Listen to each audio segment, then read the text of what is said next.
lagarto, geco, crocodilo da terra, lagartixa, lagarto da areia, camaleão, tudo que anda sobre o ventre. Também dos insetos, todos que voam e têm 4 pés, tem que voar e ter 4 pés, ou todos que têm muitos pés. Toda essa lista faz parte de um contexto de animais que nós conhecemos hoje, muitos deles. O que é fascinante na lista toda que a gente vê aí, é que Deus fala para Noé que 2 de cada espécie viriam até ele. Isso é um problema sério. Os nossos antepassados, segundo a evolução, estavam na arca também. Dá para perceber por aí. Nada parecido com a gente, né? Quando a gente fala 2 de cada espécie, nós precisamos entender que a palavra que a Bíblia está usando para espécie é diferente da palavra que nós estamos habituados hoje em dia. Quando eu falo espécie, a palavra bíblica para espécie se traduz como um tipo básico. Ou seja, não precisaria levar uma grande variedade. Você poderia ter uma pequena variedade. Porque hoje, quando nós tratamos de espécie, vem uma tremenda variedade na nossa mente. Por exemplo, variedade de cães. Tem toneladas de cães, raças. A Bíblia está tratando de tipos básicos. Nós sabemos, por exemplo, hoje que geneticamente, com um casal de cães, um casal de hienas e um casal de lobos específicos, você teria condição de, através do cruzamento entre eles, produzir todos os tipos de cães, hienas e lobos que nós temos no planeta. Ou seja, você não precisaria levar um poodle, um rottweiler, um pastor alemão, um chihuahua, todo esse negócio. Isso daí são apenas o quê? Variações de um tipo básico. Isso limita o número de animais que você teria dentro da arca. Só para deixar o conceito bem claro, pega, por exemplo, o urso das cavernas. Ele é conhecido como urso spelaeus. Se a gente fizer uma classificação, ali vocês estão vendo a palavra espécie. A espécie, esse tipo de urso é chamado ursus spelaeus, essa é a espécie dele, mas não é essa terminologia que a Bíblia nos dá. Praticamente nós estaremos tratando da questão mais embaixo um pouquinho, que é o gênero dele, ou talvez até mesmo a família, ou seja, o tipão dos ursidos. Bom, dentro desse contexto é importante nós entendermos uma área de estudo que é muito relevante dentro da área de ciências e que não é muito conhecida na biologia atual. É uma proposta que foi feita por um biólogo americano há mais de 120 anos atrás, que é a proposta de Frank L. Marsh. A proposta dele foi a seguinte, que nós deveríamos classificar os animais de acordo com a sua capacidade de combinação genética. Esse negócio que é conhecido como baraminologia. Por exemplo, os seres humanos ali fazem parte de um baramin. Você percebe na questão dos cães, os cães fazem parte, nós temos 2 baramins ali. No caso dos elefantes, você tem mais um baramin. Ou seja, grupos que têm condição de se cruzar, isso daí seria um baramin. Os problemas que nós temos com isso é que quando nós olhamos de toda essa montoeirada de animal ou animais que estariam na arca, uma das coisas que muito me impressiona é o que as pessoas colocam hoje em dia. Eles chegam e falam assim, imagina Noé colocando 1.300.000 espécies dentro da arca. Não, peraí, vamos sentar e vamos conversar sobre isso. Primeiro, desse 1.300.000 espécies existentes no planeta, cerca de aproximadamente 1 milhão delas está relacionada com peixes e insetos. 2 coisas que você não precisaria ter na arca. Por falar nisso, essa parte de inseto até me incomoda. Eu fico pensando, por que eles não morreram todos no dilúvio? Já pensou que bênção? Pernilongo, todas essas coisas. Eu tenho até uma teoria. Eu acho que no inferno vai ter pernilongo e seres humanos voando em volta deles assim, só para atormentá-los, porque é o tipo de bicho que, de qualquer forma, não entraram na arca e não morreram no dilúvio.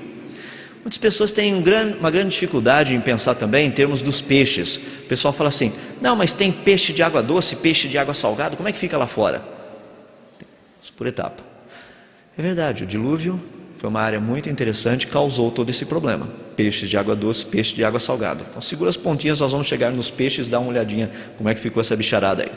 Dos animais da terra, que Deus mandou entrar eram 2 de cada, incluindo 7 pares dos limpos.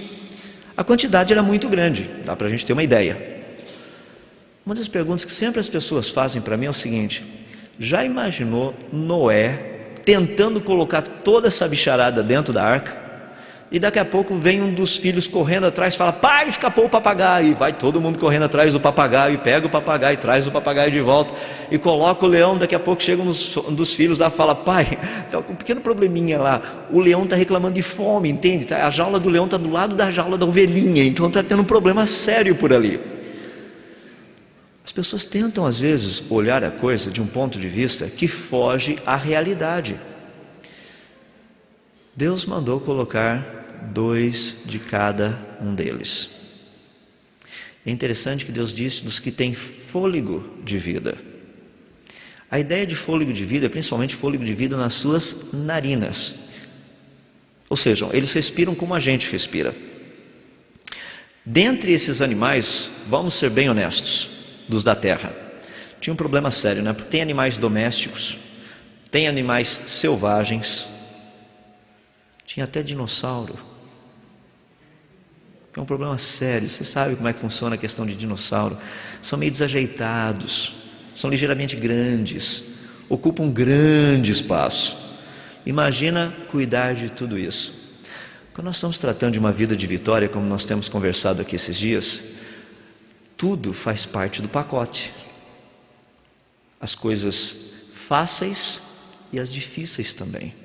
Como tratar com essas situações às vezes complicadas, com toda essa bicharada. Imagina você tentando colocar um elefante na arca. Levar um coelhinho, todo mundo gostaria, né? Pega um coelhinho e tudo mais. Agora chega o seu pai e fala assim: agora é a hora do elefante. Eu acho que o Sem olhava para o Jafé e falava: deixa para o cão levar. Chegava o outro lá, aparecia um jacaré. Já pensou um jacaré? Quem que vai levar o jacarezinho para dentro? Eu acho que o Sem olhar para o cão olhar para o Jafé, falava assim: eu acho que o pai tem mais prática com esses negócios. Não tem não, deixa o pai levar o jacarezinho lá dentro. Então o pai põe o jacaré lá dentro. Não eram coisas do dia a dia que eles tinham que tratar? Pegar esses animais e colocá-los todos lá dentro? Eu creio que as aves teriam sido os animais que teriam dado maior trabalho para eles. Imagina a revoada de pássaros que não era.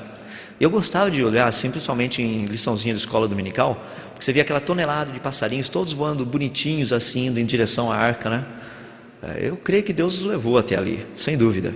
Mas eu ficava pensando como que esse negócio funcionou, porque toda essa bicharada... A gente gosta muito de pavão, não gosta? É tão gostoso acordar de manhã cedo com essa barulheirada que pavão faz. Eu, por exemplo, lá em Limeira, onde eu moro, eu tenho um grupo de bem-te-vis que eles fazem a fineza de todos os dias pela manhã avisar que eles já acordaram. 6:30 da manhã, essa molecada faz um zoê. Depois que a gente fica sabendo que eles acordaram, adivinha o que eles fazem? Eles vão embora.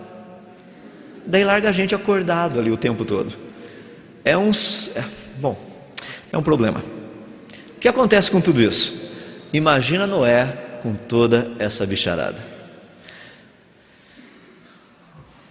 Daí começam os problemas, né? Tem os répteis. Dentre os répteis tem os pequenininhos, tem os grandões.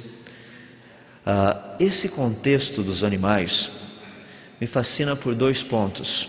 Primeiro, eu já mencionei que Deus fez a escolha do material genético. Eu fico imaginando Noé colocando toda essa bicharada dentro da arca, nos lugares certos e nas jaulas certas. Obviamente essa molecada não ficava solta dentro da arca, né? Já imaginou? Toda essa bicharada solta que não aconteceria, de repente vem uma onda, a arca, ups, e lá vai elefante, lá vai dinossauro, lá vai todo mundo para a cozinha, entende? Clunk, lá atrás. Fica todo mundo achatado. Tinha que ficar todo mundo bem preso, bem colocado, para não termos esses problemas. Eu creio que Noé pensou até mesmo em todos esses detalhes. O segundo, que para mim é muito interessante, fascinante nesse contexto, é o fato de que Noé, sábio como era, soube como ajeitar todo esse pessoal numa maneira em que eles iriam sobreviver todo o tempo. Não era só encostar. Deixa encostado e depois a gente vai ver como é que fica. Não, tinha que ter um lugar certo já